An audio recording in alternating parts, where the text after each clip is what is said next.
بسم الله الرحمن الرحیم. علیرضا عبیداللهی هستم، 11 تاسیسات از هنرستان فنی شهید مهدی‌زاده تربت جام و موفق ساخت دستگاه هیدروژن ساز یا فرآیند الکترولیز آب یا برق‌بافت که در این فرآیند هیدروژن از اکسیژن آب جدا میشه و هیدروژن یک گاز استخوانی که اینجا میتونیم بسوزه و ازش به عنوان دستگاه جوش کارپیت، جوش نقره و در اتاق احتراق خودرو هم استفاده کنیم و به جای بنزین آب برسیم.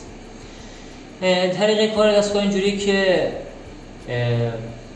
دو تا صفحه استیل، حالا استیل نبود پلاتین، یک فلزی باشه که تو آب اکسید نشه و مقاومت در مقابل اکسیژن زیاد میشه که در دسترس ما استیل بود که دو تا صفحه استیل مثبت و منفی به باتری وصل می‌کنیم. باتری ماشین حالا چون صفحات کمه آمپر زیاد میکشه و مجبوریم از باتری ماشین استفاده کنیم که صفحه منفی هیدروژن تولید میکنه و هیدروژن ها رو سمت خودش میکشه و صفحه مثبت اکسیژن ها سمت خودش که از هم جدا میشن و بعد از تخدیرسازی و جداسازی هیدروژن از داخل لوله میاد داخل آب خالی و از زیر آب خالی میاد بالا، روی سطح آب وای میسته و میاد داخل این چیلنگ سیاهه و فرآیندش تولید میشه که بریم برای تستش.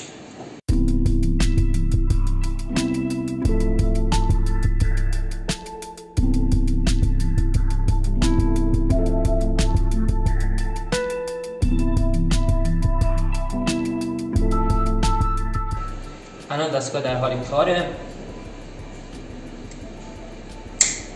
و شما میتونید هیدروژن در حال سوختن رو ببینید.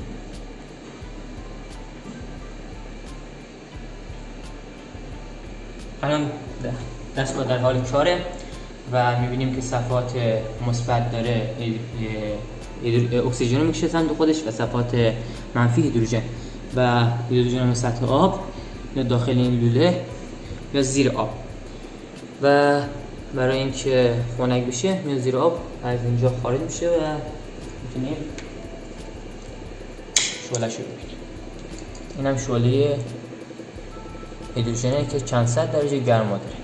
من این دستگاه رو برای جوش کارپیت و جوش نقره ساختم که رشته‌ام تاسیسات به مربوط رشته‌مه، چون که دستگاه‌های جوش کارپیت مخزن اکسیژن دارن، احتمال انفجارش بالایی، حالا در اثر چربی یا در اثر بعضی از چیزا دیگه درصد انفجارش بالاه.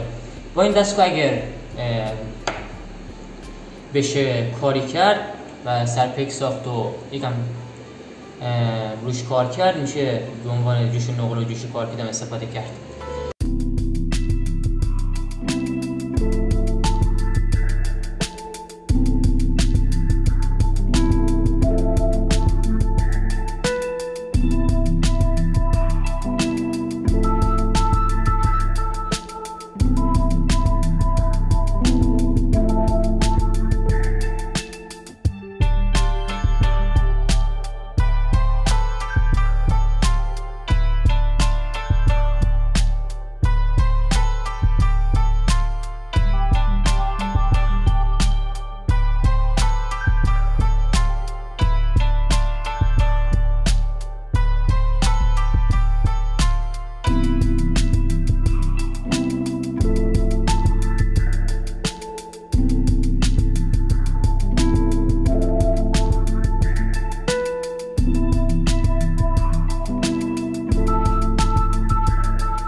و تشکر میکنم از اساتید محترم آقای میانپناه که در این کار زیاد کمکم کردن، آقای اسحاق احمدی و داوران محترم. با تشکر، خداحافظ.